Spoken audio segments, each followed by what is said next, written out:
Hai, saya Marsha Milan. Selamat datang ke Biodata Celebrity.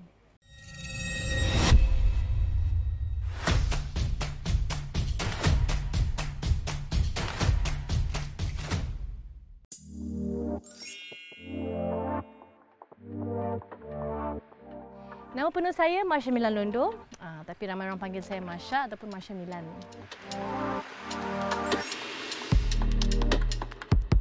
Umur dan tarikh lahir tu tak adalah. Disember 6, 1985 dan tahun ini saya masih 39, tapi tak lama lagi akan jadi 40 tahun.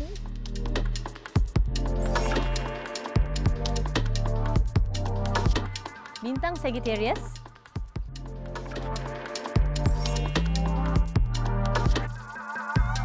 Tinggi, yang ni saya kurang pasti. Mungkin saya 165 cm kot.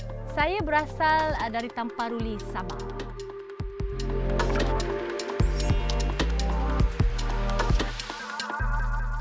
Saya ada 4 adik-beradik dan saya anak yang ketiga.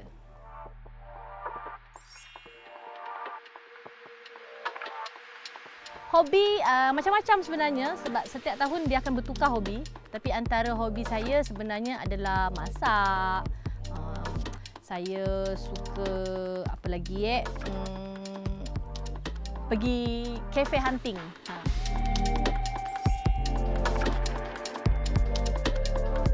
Saya suka putih tapi saya suka juga warna biru macam denim. Macam yang saya pakai sekarang ni.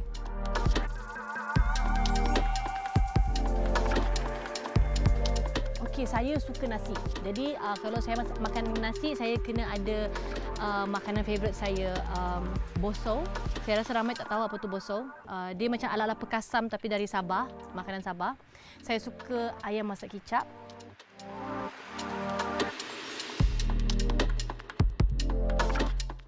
Minuman kesukaan. Dulu saya tak minum kopi, tapi sekarang ni macam wajib kena ada kopi dalam kehidupan harian saya.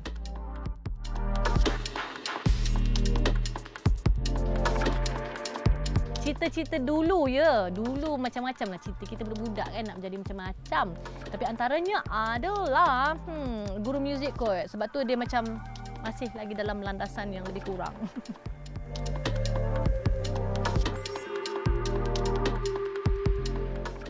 Saya masih lagi terpendam benda tu.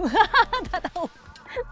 Sebab banyak benda yang saya dah kongsikan kepada orang. Jadi nak kata terpendam tu tak adalah. Tapi banyak yang benda-benda yang saya boleh buat.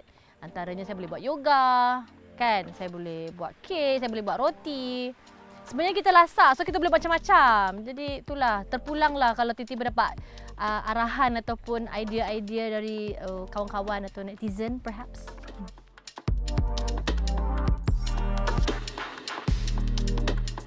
Ya, banyak benda. Saya takut ular, saya takut ketinggian. Betul, dua itulah. Oh!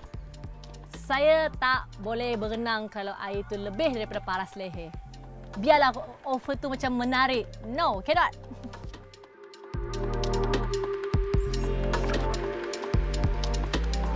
Idola.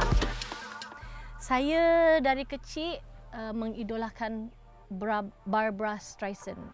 Jadi kalau kita tengok cara nyanyian dia dengan cara nyanyian Marsha, dia banyak orang kata similarity. Sebab saya suka cara dia bercerita bila nyanyian dia tu. Saya rasa dia memang epic legend. Dan selepas tu saya tiba-tiba mengenali Krisdayanti pula dengan cara nyanyian dia. Saya rasa dua ikon ini merupakan penyanyi yang saya rasa adalah my inspiration lah dalam kerjaya saya sebagai seorang penyanyi.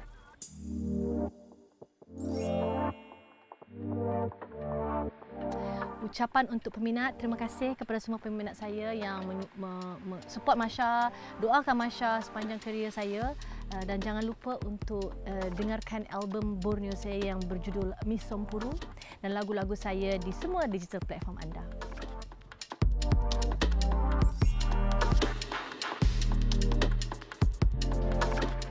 Okay, ini merupakan antara projek saya dengan AIDA first time kiranya. Rasanya first time. Saya rasa saya tak pernah lagi bekerjasama dengan AIDA Production, and terima kasih kerana apa orang kata memberikan saya peluang untuk apa orang kata buat satu projek bersama, dan insya-Allah kalau ada rezeki kita akan orang kata berjumpa lagi, dan to more fun projects, and all the best juga untuk AIDA Productions. Okay, that's about it. Kalau anda ingin tahu ataupun nak tahu biodata selebriti yang seterusnya, sila komen dekat bawah ini. Okay guys? Tapi sebelum tu, jangan lupa tekan like, follow YouTube AIDA Production.